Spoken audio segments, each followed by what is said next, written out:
If you're a consultant at McKinsey, BCG, or Bain, you must have heard about the need to build sponsorship, that people tell you, you must build sponsorship, you must have sponsors. And for me, as a lateral hire, joining consulting after many years in the corporate world, that was super confusing. I didn't understand what that meant. What is sponsorship? What do I need to do? How to build that sponsorship? That whole thing was absolutely alien to me. But also at the same time, you understand, you were made very clear that without sponsorship, you will not grow. Without sponsorship, you will not get best projects. And then without sponsorship, you will not get the promotions that you want. And the higher you grow, the more important sponsorship becomes. So in a way, that is a very important problem to solve. So in this video, we'll discuss what sponsorship is, why people struggle with building sponsorship, and then what practically you can do to build a great group of sponsors to support you in your consulting career. At the very end, I share very practical tips and tricks that you can use starting today. So stay tuned, watch until the very end. Let's continue. Before we dive deeper, first let me introduce myself. My name is Rustem Karymov. I am a former associate partner at McKinsey. I worked at McKinsey for 9 years, and now I coach MBB consultants to achieve high performance and become successful. Every week, I share videos with practical tips on how to survive and thrive at MBB consulting. If you like my videos, if you find them helpful, please support me. Subscribe to my channel, hit the like button, and leave your comment. These activities help to promote my content and show it to more people, and it will really help me. So as I mentioned, as a consultant, I didn't really understand the whole concept of sponsorship. Like I didn't understand what they wanted from me. I worked with partners, and they seemed friendly. Okay, what else can I do? How to make them more friendly? So what is that? Okay, and now if I remember myself, what I was doing, I was a great soldier. I was a working bee. So my mindset was that if I work really hard, if I do my job well, people will recognize my contribution, and then good things will happen to me. Okay, I know it's a bit naive way of thinking, but that's how I thought about it, and it worked well for me in the corporate, but at McKinsey, it didn't work. Right, I worked really hard. I worked same as you, long hours, weekends, sleepless nights, terrible lifestyle, lots of stress. I would pour my soul and heart into this work. And then I was so disappointed in seeing that people really didn't appreciate that. They didn't recognize that. They were accepting that. They were taking it as for granted, right? So they were like, yeah, okay, fine, good. Yeah, good. So not getting that higher rating, higher recognition. At the same time, I would see people doing seemingly the same job would get this kind of preferential treatment, right? Getting higher ratings, faster promotions, better opportunities, more praising from partners, being closer to partners, and partners having better relationship with consultants, partners trying to be friends with these people. So these people were kind of darlings of the office, right? When I was somewhere on the background, invisible consultant, right? That nobody cared about. So that, to be honest, hurt me. I didn't like that. I didn't like to be average. I didn't like to be invisible. After some time, I started to believe that partners are not fair. I started to believe that the partners like people who are schmoozing or brown-nosing, and then they only support these people. And then I was not like that. That was beneath me. So I wouldn't do that. So that's why the whole thing was kind of not achievable for me, or I decided not to do it or not engaged in this activity. So that's kind of the way I explain it to myself. Okay, and I lived in that world for quite some time. By sheer accident, I got sponsored by one partner. For whatever reason, he liked how I worked, and he was supporting me. He was creating opportunities. He would call me, and then he would like ask how I'm doing, just like out of blue, just kind of because he was great people leader. He would do that, and then he would tell me that I told about you this partner, I created this opportunity for you, this staffing, that staffing. So that kind of for me was interesting, right? So that felt like real sponsorship, but I couldn't understand what happened, why I got that sponsor, and why it's only one person, right? But I liked it, so the job became better. I liked to work with that person. It was fun, it was enjoyable, and then when he called me, anytime he called me to ask something, to some small things, some favors, some support, my world would stop. I would drop anything I was doing at that time, and then I would focus all my kind of effort and my attention to that ask to that task that he asked me, right? Because I was so grateful for the sponsorship support that he had. So in that sense, I got to experience sponsorship as a consultant, but I was still pretty clueless how to build that. And then I only started to understand what sponsorship is when I became an EM myself and then AP myself, right? So, and then when I started to working with consultants who were reporting to me, only then I could see the difference, okay, between an average consultant and a high-performing consultant, and then consultant that I wanted to support, and then consultant I didn't want to support, okay? And it was not about schmoozing, and it's not about brown nosing. It's not about being social. It's not about kind of all of that misconceptions that I had when I was a consultant myself. At the end of the day, it was about trust, okay? Do you trust that person to do the job? And then sometimes to do extra effort and do it at the level that you feel valuable, okay? And then some people were doing that extra effort and extra job, and some people not. And you, because you are as an EM or an AP, because you don't have a lot of time, you cannot invest time to all consultants. It's just inevitably you prioritize, okay? So you kind of create this group of favorites that you want to support because you feel that they create a lot of value for you. You trust them. They value relationship that you have. And then inevitably, I wanted to help them as well as a reciprocity. And then I went out of my way to support them. I would write glowing feedback memos to evaluator. I would always staff them on my project as a priority. We always find a way to help them. If I needed to provide positive feedback for them for another staffing, for another leadership team, I would proactively do that. So there's a lot of things that you can do to support consultants if you're an EM or if you're an AP. I was doing all of that for this kind of group of favorites. And then in the office, I had a reputation of having this favoritism, that some people were not happy that I worked with only a certain group of people, and that never staffing people outside of that group. And I have to admit, yes, I was doing that. And because I was driven, I wanted to be successful. I wanted to have only the best people in my teams. Yeah, I was doing that. But then I was giving chances to people and then see if they clicked, and then they did what I expected, the level, the quality of the work that I wanted, and then also mindset, how people approached problems. And if they demonstrated that, they were included, okay? The reason I'm telling all of this, and I know in the modern world it's actually a bad thing to say, because a lot of partners operate with these principles. A lot of partners do that, if not all.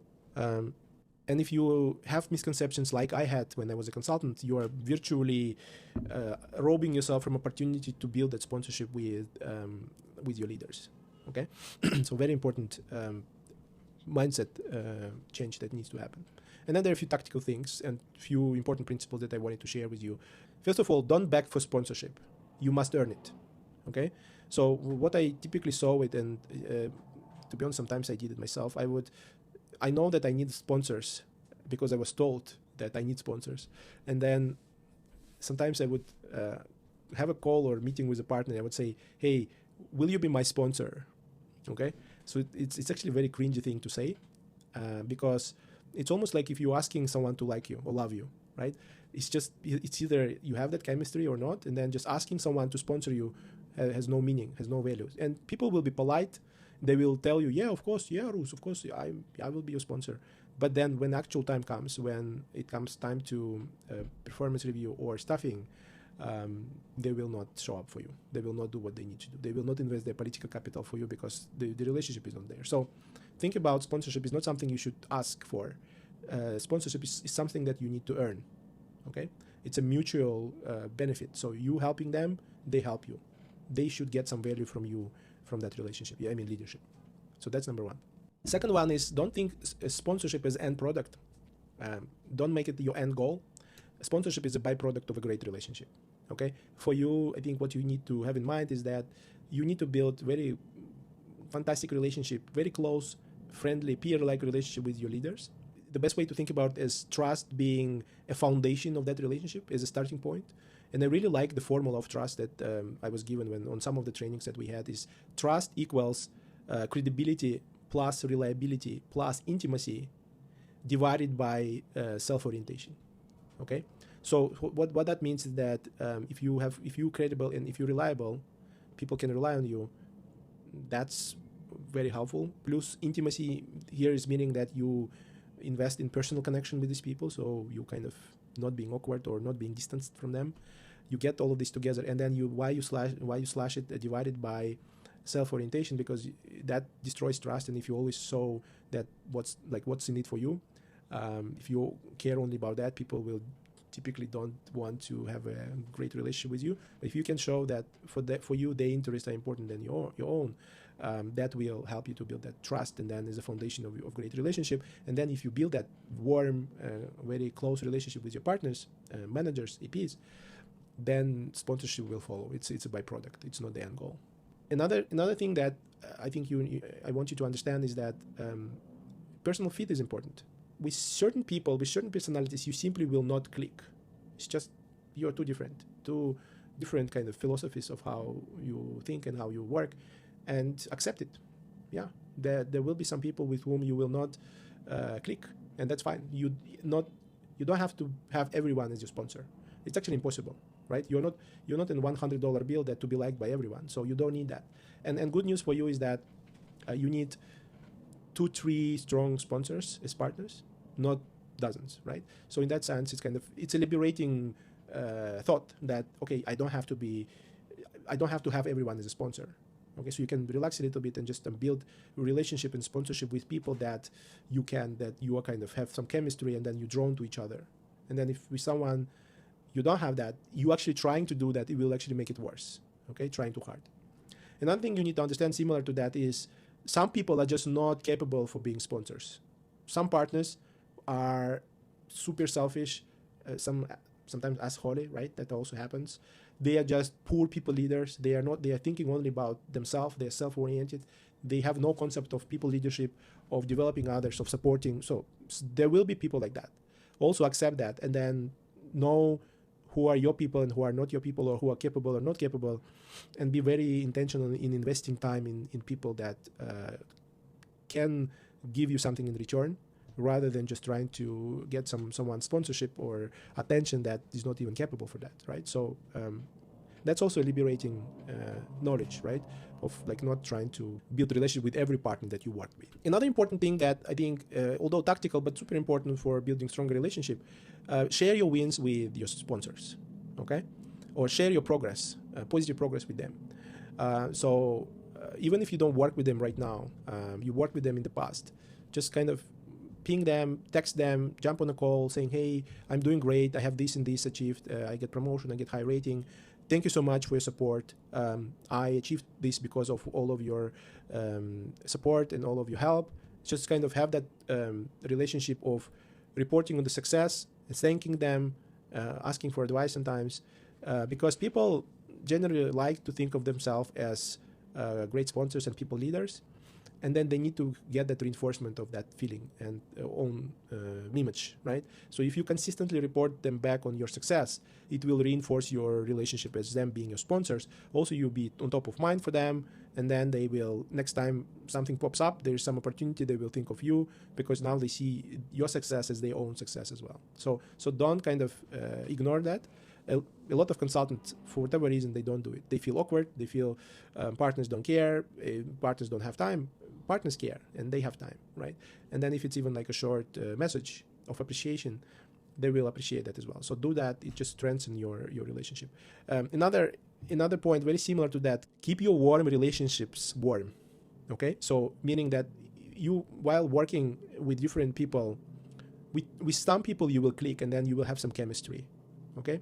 A very common mistake that consultants make, they move on, they do something else, and then they kind of let that relationship go cold. And then they chase new relationship, new connections, new exposure to partners. And so this is more like a networking rather than sponsorship, okay?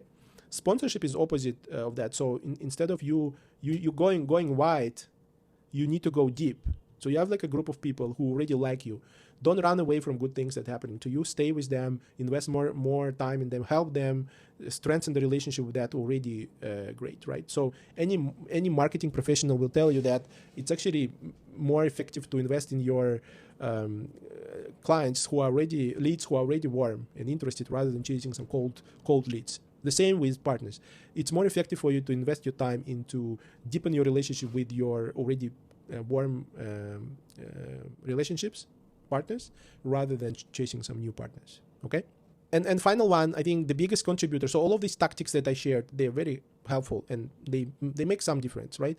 But I think the biggest difference that you can make is by improving your performance, because by just fact of that you're working better and then you super valuable by itself, people will you will attract partners to you. Okay. And then if you are standing out and then you are really doing better than others, a lot of partners will want to be your friends, and then they will proactively want to build stronger relationship with you. They will want to retain you in their teams, in their CSTs and pyramids, right? So instead of you chasing people and asking for sponsorship, it's better to focus on you, grow yourself, and then them come to you. From that position, it will be less awkward for you if you are especially introverted like me, who doesn't do this like the social things very well. You still have a solution. Just improve your own performance to that level that when people will want to work with you. Okay. So that's the answer for introverts. And then there is multiple levels. So if you currently work at a certain level, doesn't mean there are things to improve. Okay, so that's what a lot of consultants don't understand. So the best investment of your time to build sponsorship is actually inward, not outward. And if we talk about that, how we do it, it's a different topic, but just want to quickly mention on that is improving your problem solving is at the core of everything you do. And the way it works, I want you to understand the mechanics of that. If you can produce the outputs that truly impress your leaders, they are truly insightful, they are true out-of-box thinking, and then the quality is impeccable, that by itself will, impressing your leaders by itself will improve the relationship with them, because they will like you by extension, and then they will see you as a valuable asset to them. Okay, sorry to be so kind of direct, but if they see value in you, they will try to retain you. In the description of this video, I will share a link to the ultimate guide on problem solving, how exactly you do it. But that's, if you ask me what is your number one priority should be in building sponsorship, is actually not the tactical things. It's just this one, the most important area to focus, where if you put disproportionate time into that, you will get asymmetric disproportionate results, because of that affecting all of the aspects of your work, including sponsorship, as a result of your great problem solving. And if you want a practical, systematic coaching support for you to improve your problem solving and performance in the fastest way, I can help you with that. I can help you with my coaching program. Book a free one-on-one consultation call with me. On that call, we'll discuss your current challenges, your future aspirations, like what you want to achieve. And then we discuss whether my coaching program is a great fit for you. And then it can help you to achieve your goals. Okay? That's it for today. Thank you for watching, and see you next time.